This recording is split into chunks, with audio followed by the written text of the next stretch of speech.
अगर देखा जाए तो एक प्रत्याशी शायद हो गए। सबसे ज्यादा क्वालिफाइड अगर कोई प्रत्याशी हमारा है तो जेएलपी पार्टी से बहुत ही शिक्षित हैं और साथ ही साथ इधर के आसपास के क्षेत्रों में अपने कोचिंग के माध्यम से सैकड़ों छात्रों को शिक्षा दे रहे हैं। एक टीचर भी हैं, शिक्षित करने का प्रयास भी कर रहे हैं, खुद टीचर हैं।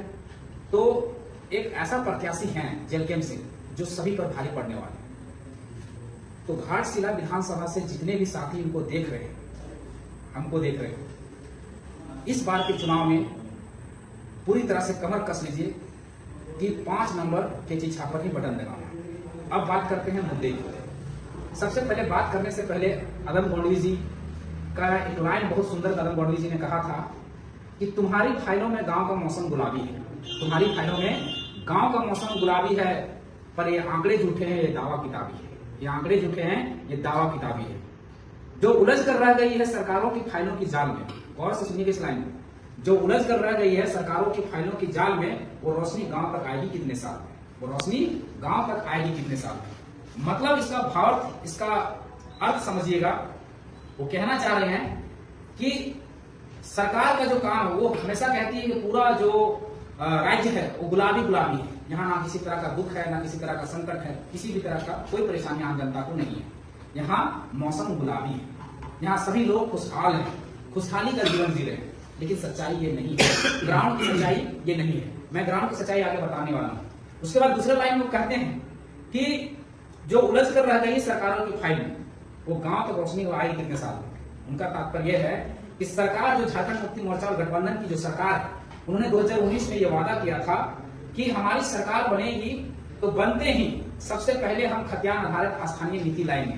क्या वो स्थानीय नीति बनी? आपसे सवाल है, आप उत्तर दीजिएगा, कमेंट करके बताइएगा कि क्या स्थानीय नीति बनी? ये उनका मैनिफेस्टो में था या नहीं था। और ये एक कार्यकाल की बात नहीं है, दूसरा कार्यकाल शुरू हो चुका, उसका 1 साल बीत चुका, स्थानीय नीति नहीं बनी। दूसरा उन्होंने वादा किया था कि हमारी सरकार बनेगी तो हम नियोजन नीति लाएंगे। क्या नियोजन नीति बनी? नहीं बनी। दुर्भाग्य तो ये देखिए कि जो रघुवर दास यानी बीजेपी की सरकार ने 1985 का कटअप लाया था, उसको भी खत्म कर दिया गया।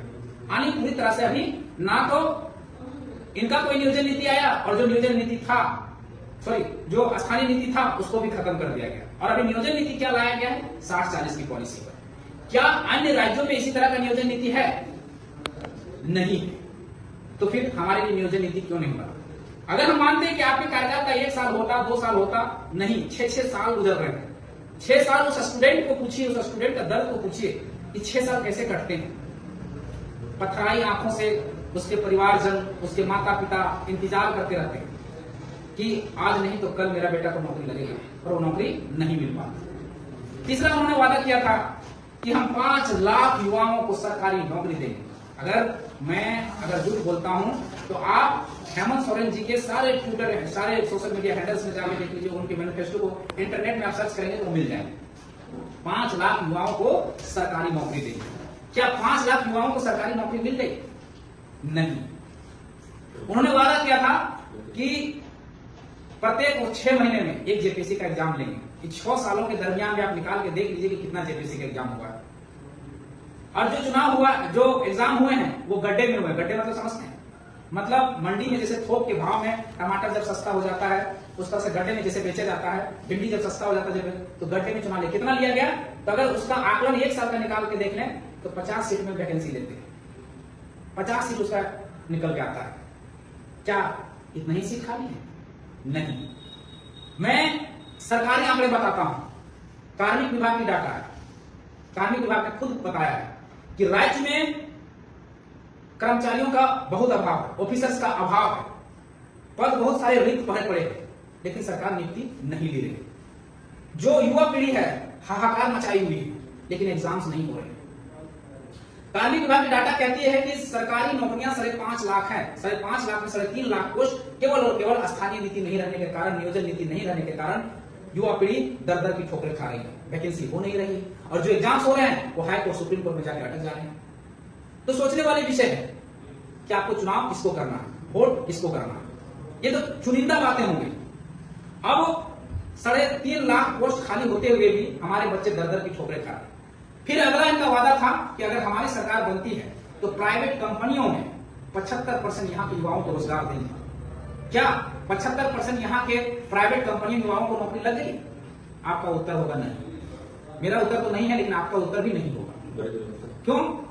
उसके बाद बेरोजगारी भत्ता का वादा की थी कि जो ग्रेजुएशन पास रहेगा, जो पीजी पास रहेगा, उसको 5,000 7,000 हम बेरोजगारी भत्ता देंगे। क्या युवाओं को बेरोजगारी भत्ता मिली? एक बार भी मिली? नहीं मिली। फिर क्यों हम उसको चुन रहे हैं? केवल हम मानसिक गुलाम हो चुके हैं।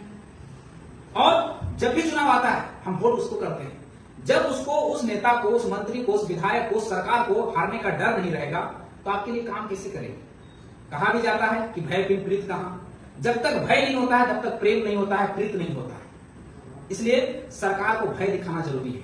सरकार काम तभी करती है जब उसे हारने का डर होता है, इसलिए हराना जरूरी है। और लोग, आप कहेंगे ये तो एक पार्टी का बात कर रहे हैं। हाँ, हम एक पार्टी का बात करेंगे क्योंकि सरकार में झारखंड मुक्ति मोर्चा और गठबंधन की सरकार है और कहा जाता है कि सवाल सीधे सत्ता से की जाती है, तो हम सवाल सत्ता से करेंगे। इसलिए इस बार का जो चुनाव हो रहा है उसमें इस जेएमएम की सरकार, इस गठबंधन की सरकार को आंख में आंख डालकर आप बताइए, अपना मत देकर ये बताइए कि आप जो 6 सालों से लूट खसोट का जो राज चला रहे हैं, जिन वादों को आपने वादा किया था पूरा करने का, उन वादों को लेकर केवल और केवल गुमराह किए हैं, उसका हम वोट से आपको चोट करेंगे। और हमारे जो प्रत्याशी हैं रामदास मुर्मू जी, जो एक शिक्षित युवा हैं, कर्मठ हैं, ईमानदार हैं, पढ़े लिखे हैं, सबसे ज्यादा क्वालिफाइड हैं और सबसे तेज तरार युवा है। अगर ये हमारी बात, अगर ये सदन में जाते हैं तो घाटशिला वासियों के लिए सौभाग्य होगा। क्योंकि आज जयराम महतो जी डुमरी विधानसभा से चुनकर गए हैं तो देखे होंगे कि किस तरह से विधानसभा में जाकर प्रश्नों को उठाते हैं, किस तरह से जनता के मुद्दों को, राज्य स्तरीय मुद्दा हो या क्षेत्र की मुद्दा हो, किस तरह से वो जाकर प्लेटफॉर्म पे रखते हैं। आप सभी ने देखा होगा सोशल मीडिया के माध्यम से। अगर रामदास मुर्मू अगर जीत के जाते हैं तो उसी तरह का दहाड़ेंगे सदन में। और हमें पूरा 1 मिनट मिलता है बोलने के लिए हमारे विधायक को। 1 मिनट में 25 सालों के झारखंड में जो क्वेश्चन अराइज नहीं हो पाया था, जो विधानसभा में उठ नहीं पाया था, उसने डुमरी विधायक जी ने पूरा क्वेश्चन को उठाने का काम किया। अगर हमारा प्रत्याशी जीत के जाते हैं और 1 मिनट और मिलता है हमें, तो हमारे पास 2 मिनट हो जाएगा। यानी एक सत्र में अगर हम 22 मिनट, 30 दिनों का सत्र चला बजट का, 30 दिनों का रहा, जिसमें से 22 दिन ही सत्र चला, यानी 22 मिनट मिले। उन 22 मिनट में डुमरी विधायक जी ने ऐसा कोई नहीं प्रश्न था जिसको उन्होंने छोड़ा। सभी राज्य स्तरीय मुद्दा, चाहे स्थानीय नीति की बात हो, नियोजन नीति की बात हो, विस्थापन की बात हो, खनन की बात हो, चाहे 75% नौकरी देने की बात हो, बेरोजगारी हो, पलायन हो, सभी मुद्दों को वहां पर सदन पर जाकर उठाए। और अगर हमारे रामदास मुर्मू जी को अगर मौका मिलता है तो ये भी वही काम करेंगे। और आप लोगों ने देखा होगा हमारी पार्टी की हमेशा से घोषणा रही है कि हमारे पास से कोई भी विधायक बनेगा वो अपना सैलरी का 75% दान करेगा। डुमरी विधायक जी ने दिखा दिया इसका एग्जाम्पल होकर। कई छात्रों को हम लोगों ने लैपटॉप दिए, कई छात्रों को हम लोगों ने टैबलेट दिए, वही 75% की सैलरी से। अभी आप लोगों ने देखा होगा कि ओलंपियाड के छात्रों को हम लोगों ने उनको डोनेट किया उस राशि को। उसके बाद सूर्य हंसदास जी का डेथ हुआ, उनका जो स्कूल चल रहा था निःशुल्क सेवा में, उनको हम लोगों ने वही सैलरी से 75% डोनेट करके राशन देने का काम किया। वहां भी हमारे सैकड़ों छात्र शिक्षित हो रहे हैं। बस रामदास मुर्मू जी भी वही काम करेंगे अगर घाटशिला विधानसभा से जीत कर जाते हैं। क्या काम करेंगे? ये भी टीचर हैं, ये बखूबी जानते हैं, खुद स्टूडेंट रहे हैं, अभी भी स्टूडेंट हैं, इनको पता है कि किस तरह का संघर्ष स्टूडेंट लाइफ में होता है। तो ये भी निःशुल्क जो है अपना 75% डोनेट करेंगे। और जो लाइब्रेरी की हम लोग को घोषणा है कि लाइब्रेरी होगा, हम लोग को निःशुल्क कोचिंग क्लासेस होगा, वो सब शुरू करने का काम बिल्कुल देते ही अभी भी। इसलिए रामदास मुर्मू सबसे बेस्ट। अभी जो प्रत्याशी जितना है 13 प्रत्याशी में टोटल 16 प्रत्याशी ने नामांकन किया, 3 ने वापस लिया। उसके बाद आज फिर एक व्यक्ति ये कर गया, तो बचे 13 प्रत्याशियों में सबसे बेहतर प्रत्याशी रामदास मुर्मू है, जो झारखंडी लोकतांत्रिक क्रांति मोर्चा के प्रत्याशी यानी जेएलकेएम का प्रत्याशी हैं।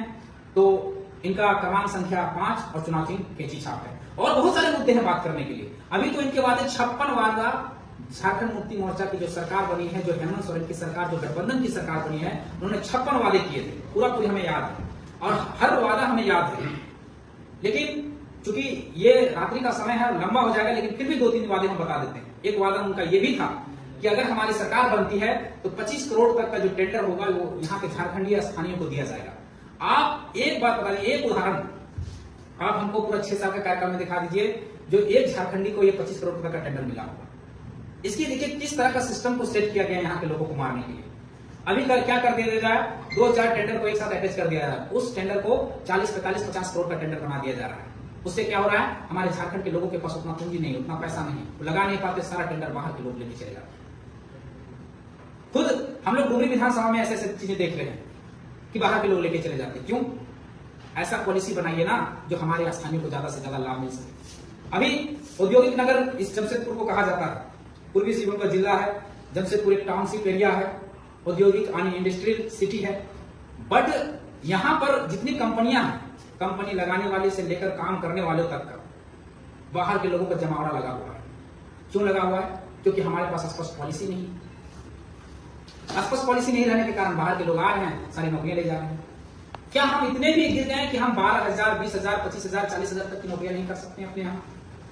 हमारे सोचने वाले आंकड़ों के मुताबिक ये आंकड़े प्रभात खबर के आंकड़े हैं।